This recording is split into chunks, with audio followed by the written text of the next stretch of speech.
بسم الله الرحمن الرحيم. السلام عليكم ورحمة الله وبركاته. النهاردة عايزين نتكلم عن التعليم، وهنبدأ الموضوع ان انا ليا عتاب بسيط على بعض المدرسين اللي بتدي دروس خصوصية بأسعار مرتفعة. يعني النهاردة قرارات وزير التربية والتعليم لغى بعض المواد، فخلاص المدرسين اللي كانت بتدي دروس خصوصية خلاص دورهم انتهى ويكتفوا بالراتب الأساسي بتاعهم في المدرسة. تمام. عندنا اللي هم بقى المدرسين الموجودين اللي لسه بيدوا دروس خصوصية، يا ريت يتعظ ويخفض شوية من أسعار الدروس اللي أرهقت كاهل ولي الأمر، وبقت حمل زيادة وحمل مضاعف على أولياء الأمور. يعني دلوقتي غلاء الملخصات والمذكرات والمصاريف المدرسية واللبس والشنط وغيره وغيره، طبعا ما فيش بيت النهاردة ما عندوش طلبة في المدرسة.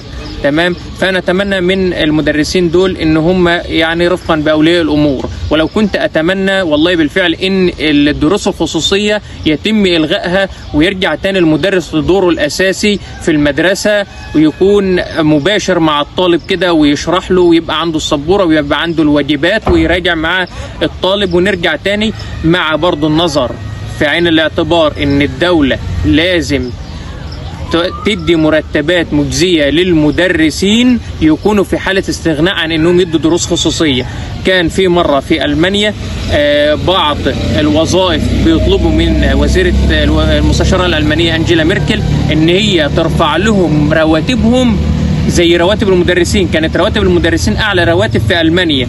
قالت لهم من العيب ان انا اسوي رواتبكم برواتب الناس اللي علموكم. يعني اذا المدرس هو اللي علم الطبيب، هو اللي علم المهندس، هو اللي علم المحاسب، هو اللي علم كل الناس. فحقه من الدولة ان الدولة ترعاه رعاية شاملة وكاملة وتوفر له راتب مجزي، ما تخليهوش ان هو يلجأ للدروس الخصوصية ويرهق كاهل اولياء الامور. تمام. بالنسبة للعملية بقى التعليمية بصفة عامة، نتمنى من الإدارات التعليمية الموجودة في مصر كلها وفي محافظة كفر الشيخ خصوصا وسيدي غازي بقى يعني أخص، نتمنى والله إن الإدارات ديت يرجع تاني مجموعات التقوية بعد مثلا انتهاء اليوم الدراسي. يبقى في مجموعات تقوية، الوقوف على تحسن أداء الطلبة مدى استيعابهم، ويبقى في مجموعات تقوية تبقى كويسة.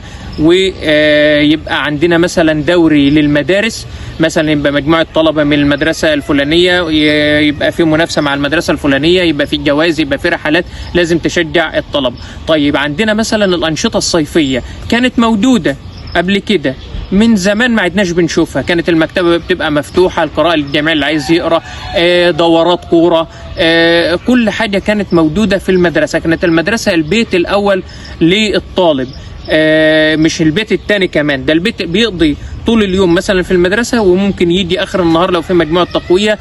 طب في مثلا في الصيف بيبقى في أنشطة صيفية متنوعة وهكذا. فنتمنى والله يعني الإدارات التعليمية تحذو هذا يعني النهج السابق يعني. ونتمنى من الإدارة التعليمية مثلا الموجودة في كل منطقة إن هي تبقى لها لقاءات دورية مع مديرين المدارس والوكلاء والنظار، ويبقى في قاعدة من أولياء الأمور. تمام. يعني في بيبقى لقاءات كده مع أولياء الأمور مثلا أسبوعية أو شهرية.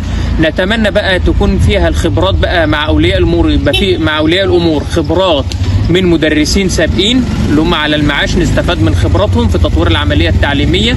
تمام. ويبقى في تكاتف للوقوف على مصلحة الطالب.